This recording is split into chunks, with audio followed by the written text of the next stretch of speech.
everybody, I'm JJ Johnson, and you're watching Reality Survival.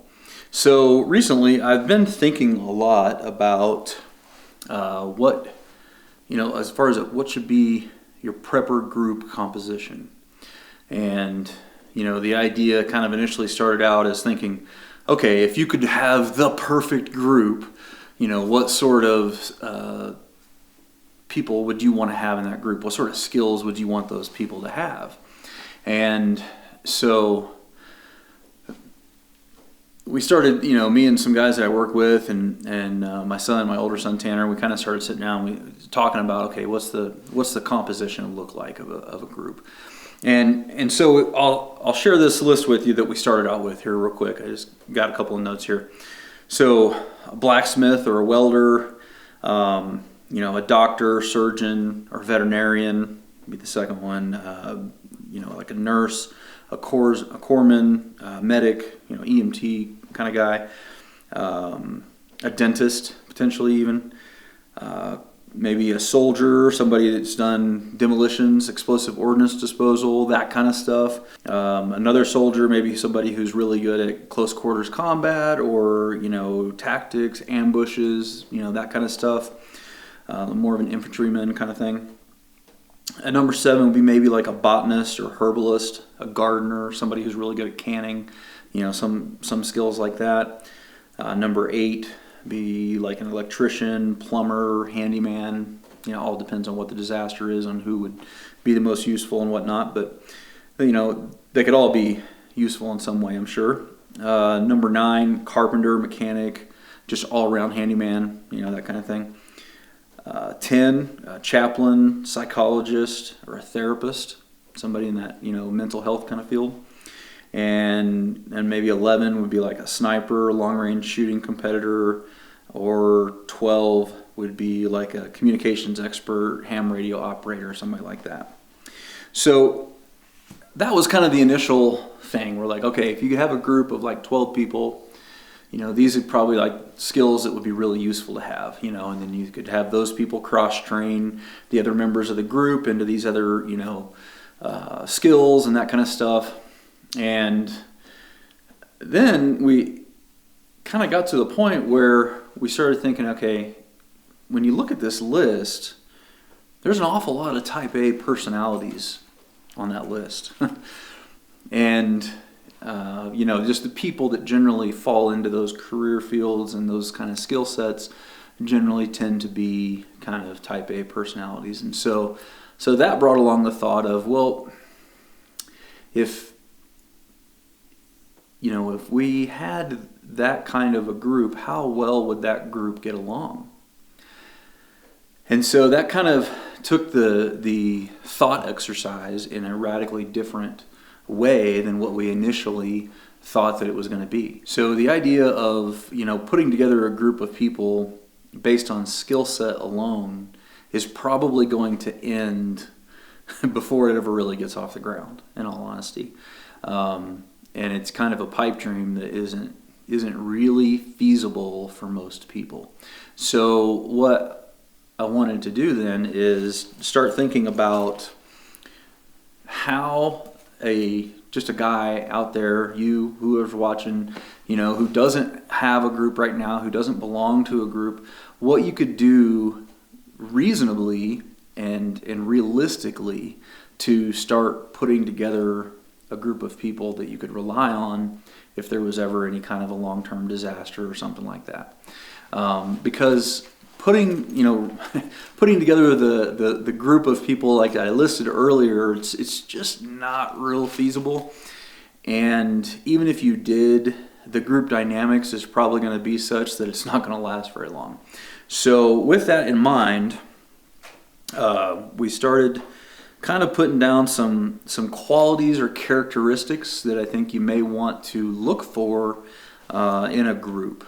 So let's get into those. Okay, so the number one thing is that you want to look for, and again, this is all just my opinion, and it also, I think this list also depends on your life circumstance.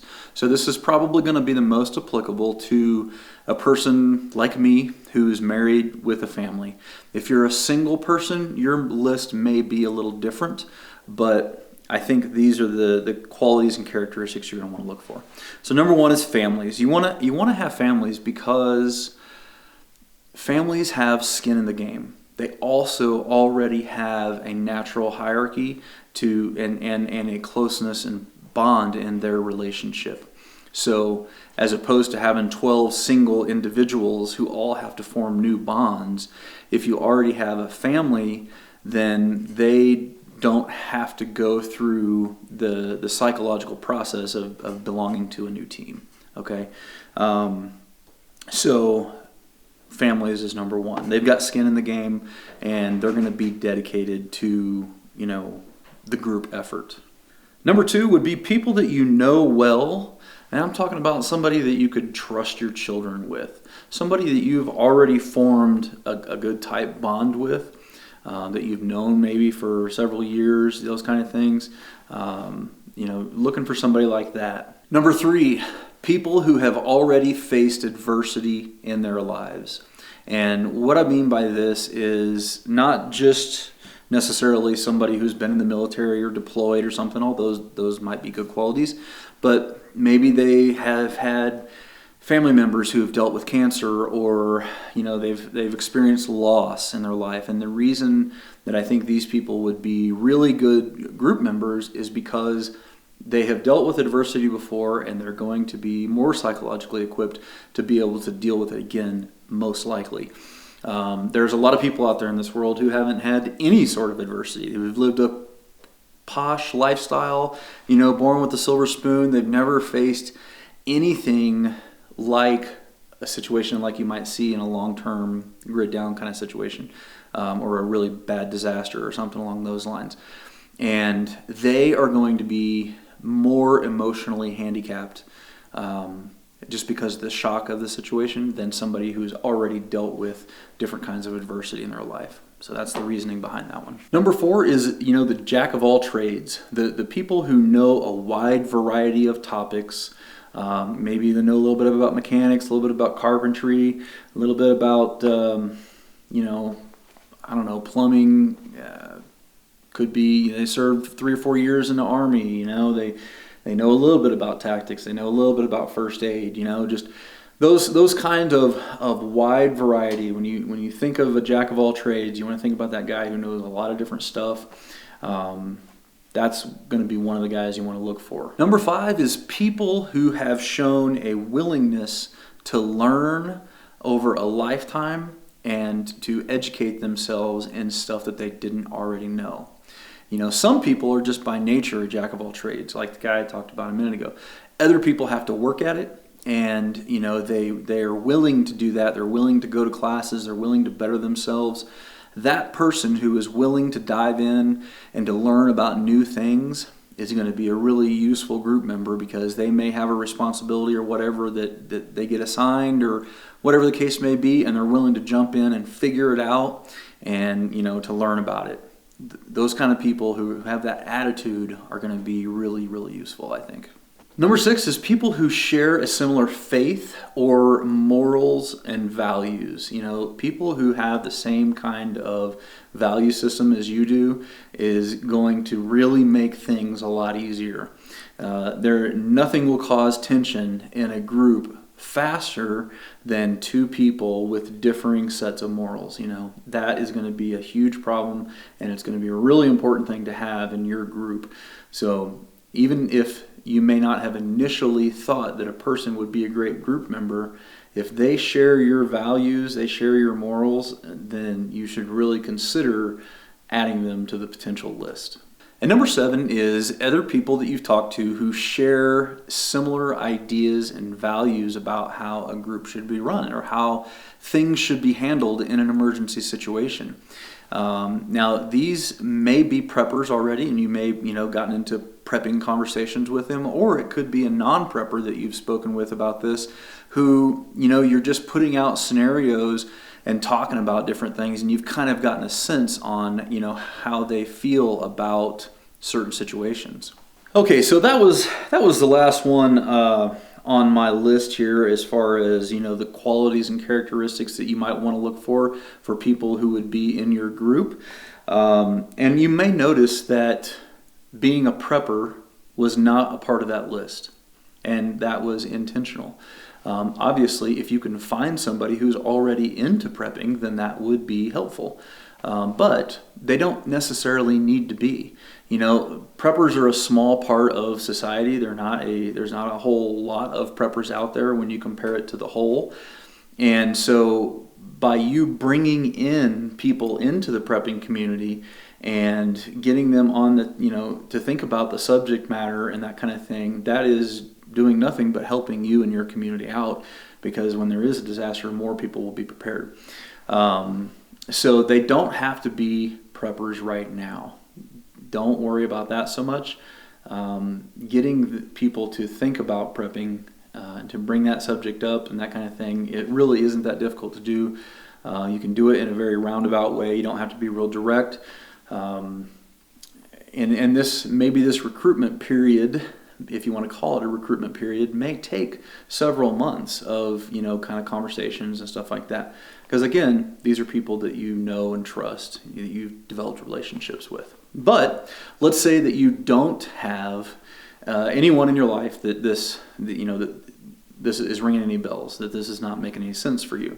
So I'll give you a few ideas of where you can find some people who might fall into these categories. And the first one is your family, your neighbors, church members if you go to church or synagogue or whatever the case may be. If you are a member of the VFW or a Moose Lodge or Elks Lodge or Friends of the NRA or any of those kinds of groups, Ducks Unlimited, any of those kind of things, those people that are there might be good. 4-H members would also be another one that would be pretty good. But those would be great groups and great places to start looking for other members who are probably like-minded and who may share your same value system. I did a video on this talking about, I think it was like the top 10 sheepdog gangs when SHTF. You guys could take a look at that video if you like. But I think the bottom line for this is that there is no perfect group, and it's kind of an exercise in futility when you start listing out all the skills that you want, because the skills that you want doesn't actually translate into a group that's going to be cohesive, that's going to jive, that's going to work well together, and that is going to be a good functional group. Because the group getting along and functioning, communicating well and functioning well together is far more important than the actual skills of each member. Because the bottom line is right now we're not in an SHTF situation. If you can form your group with, say, 3 or 4 other families, then you have time to get them trained up into the right areas. There are classes available. I've done some videos talking about the kinds of training that would be good and stuff like that. There is time to train people. We are not in an imminent situation where it's right around the corner and it's going to all fall apart right now. That's just not reality. So you've got time.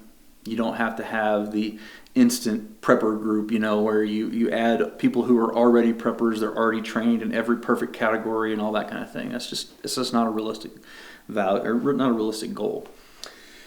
Okay, so as far as the perfect group goes, like I said, it doesn't exist, but I think if it did, it would probably be like 4 married couples who each have a couple of teenage children, maybe 10 plus.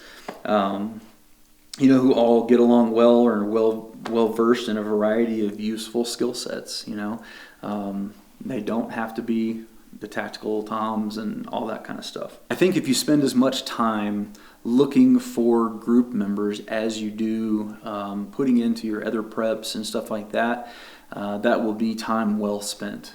That is going to be key, because even if you don't have certain things, if you have a good group that's formed well and has a good cohesive bond, you're going to be able to accomplish a lot more than you can really imagine.